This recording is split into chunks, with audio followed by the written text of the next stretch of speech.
What's good, everybody? Here to bring another video. This time is the SH Figuarts Kamen Rider Z02. So let's get started. Yeah, I love Kamen Rider, so everybody knows what's coming on here. This is gonna be a super biased review about how much I love Kamen Rider and all that good jazz. So once you get over that, I'm gonna bring you the facts. ZO is from Kamen Rider ZO, the anniversary series that just aired last year, ended sometime this year, and basically now we're getting one of his mid-season upgrade forms, which is ZO2. Which, if you watch the show, you already know what you're getting into. Don't want to get into that. But let's jump into the figure. I love the way it looks. I think my only drawback upon first looking at the figure that I don't enjoy, I'm sorry, it's not that I don't enjoy, but I wish that it could be done more, is that the rod watches don't have stickers. They leave them pretty bland. This is the reason why SHF Upgrade is pretty much thriving. They do a great job of doing third-party add-on sticker sets. And if you haven't, sometime during or after this video, I will put it in the description so you can have a link to their Facebook page. Hit them up. Yeah. Overall, he looks pretty fun and pretty accurate that I can honestly think of. The look of him is really, really nice. Now, with that being said, like I said, the only issue being that of the stickers. So as you can see, the main rod watch there, and then you look at the actual rod watch, as you can see here. So compared to him, you kind of get that feeling like you're getting gypped, right? It's a little annoying. But enough about that. We're gonna jump into the actual figure again. Articulation-wise, we'll start with the head and work our way down. Please be careful of the antennas. They made these ones a little bit more durable. But again, if this guy drops from a tall height, it's over. If ands or buts, if it falls on his head. So head-wise, he can look up. He can look down, can tilt left and right, but he has this gigantic collar. And one of the things, again, that kind of annoy me is that sometimes, even though they're aiming for accuracy, the collar is a little bit more spaced out so that the neck can look down and give you that better range. You don't get that here. Either that or they're just not making the neck pegs long enough. Again, SHF Upgrade offers those new head pegs, so keep that in mind. It'll be in the link. Articulation-wise, the arm can pull out a little to give you some extra room when aiming towards his chest area. The shoulder pads on the arms gives you a nice wiggle room to rotate around and to put the arm up. When putting the arm up, as you see, the shoulder delves into the body very easily, which allows for a smooth rotation and movement. Really nice, actually. There is a bicep swivel, which allows you to rotate outwards. The arm is double jointed, but the way the armor is designed, it will hinder that just a bit. But I'll show you here. Even if this shoulder pad wasn't here, he'd be able to come a little further forward so you could show off the guns. You get your standard SHF peg that rotates around. Voila, right? Now, waist-wise, in the upper torso, you can move backwards, and you'll see the gap there. You can move forward. It has a pretty nice crunch going forward.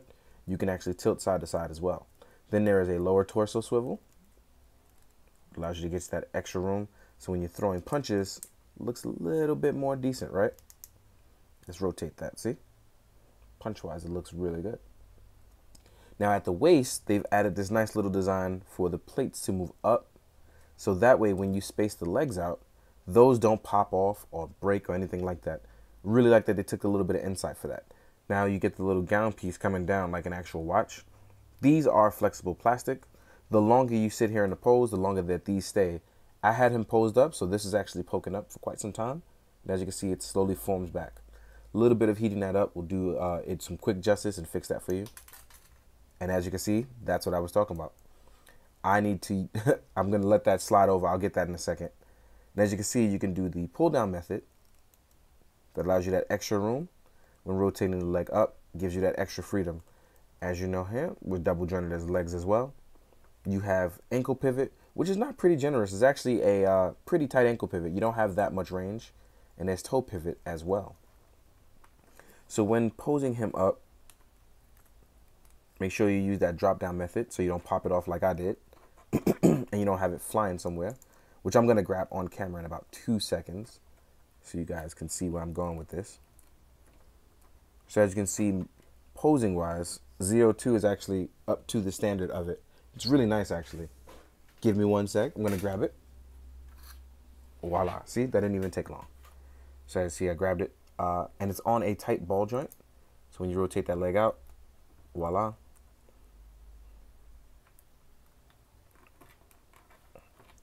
The deeper down you do that leg drop, the easier it is for that to not pop out.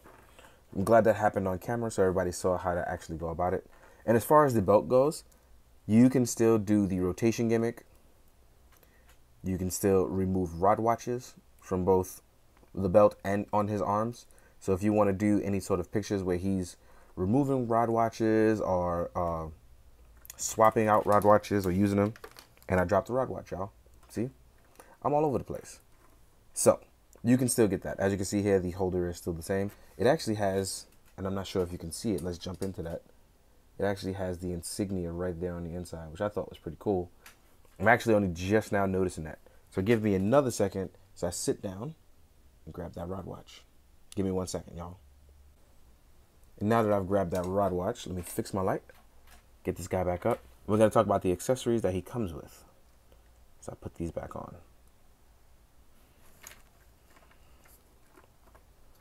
Let's make him look neat and nice. Voila.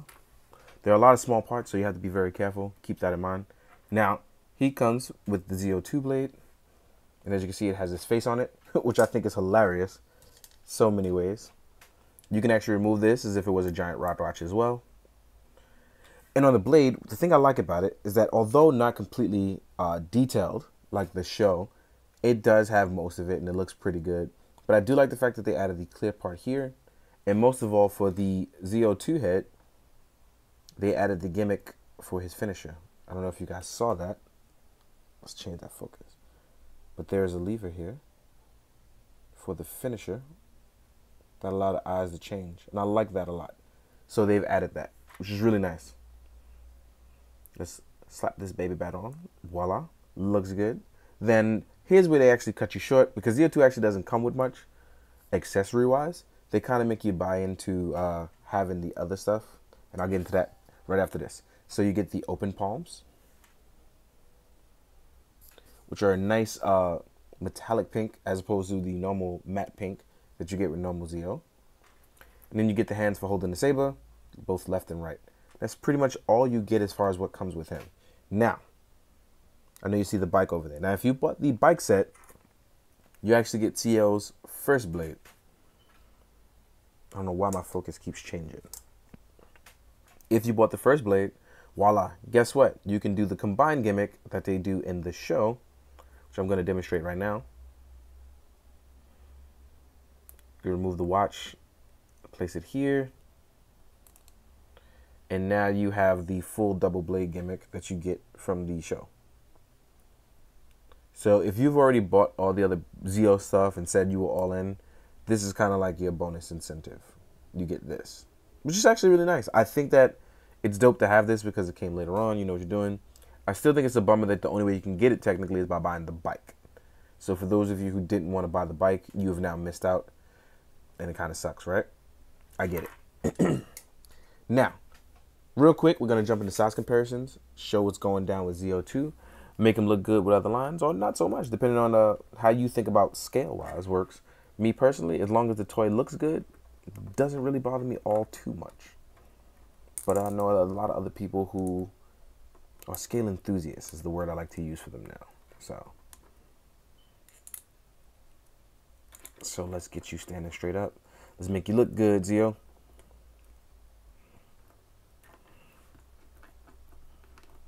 So there he is. We have him signed up, looking all good and nice. And real quick, the first thing we're going to do is we're going to compare him to dudes in his other series, as well as himself, and then other lines. So here he is next to Decayed Armor. Here he is next to himself in his first form. So as you can see, there are some notable differences between the height and how they look. Also, I added an SHF upgrade neck peg to him, so his neck sits a little higher, just to keep that in mind. But overall, I think they do look good together. It's one of those things where I like the way they look, and you can see the apparent transition while still keeping a nice color scheme. So that's nice to kind of have. Let's move these guys over. Let's move you in the middle.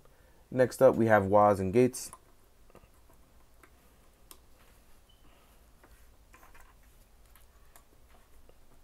can't wait for Gate to arrive. That's going to be cool. That whole switching armor gimmick is going to be really, really nice. So here goes these guys together. Looking pretty good. Too bad he's the only one with an upgrade form as of right now. Here he is with SH Figuarts Decayed form. Well, Decayed era Kuga. And here we are with Neo Decayed. Somebody who also pops up in his series. Voila, right?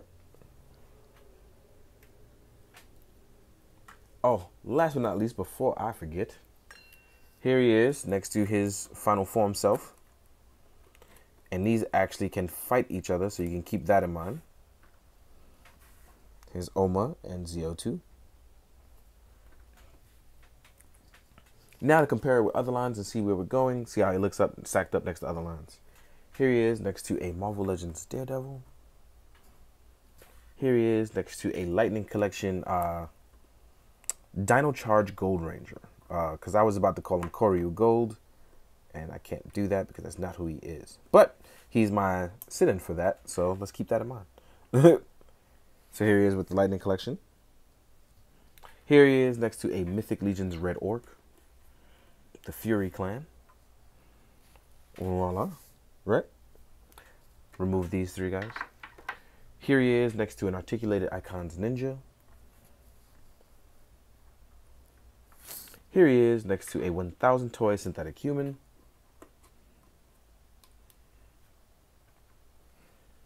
Here he is next to a Mezco Ninja Me on a Diabolic body. Voila. Last but not least, I'm going to throw in the Storm Collectibles. For those of you who want to do Kamen Rider versus Mortal Kombat or anything like that. Big guy versus little guy, right? All in all, I've really enjoyed ZO2. It's pretty simple, pretty to the point. Downfall being the lack of accessories, and that of it being a web shop may not justify the price for many others. But I'm a big Kamen Rider fan, so it doesn't matter to me. But I know this may be a deciding factor for others, so I try to keep that in mind. In the meantime, guys, I hope you found it informative. I hope you've enjoyed. Most of all, guys, I hope you do good, be good, drink your water. Later.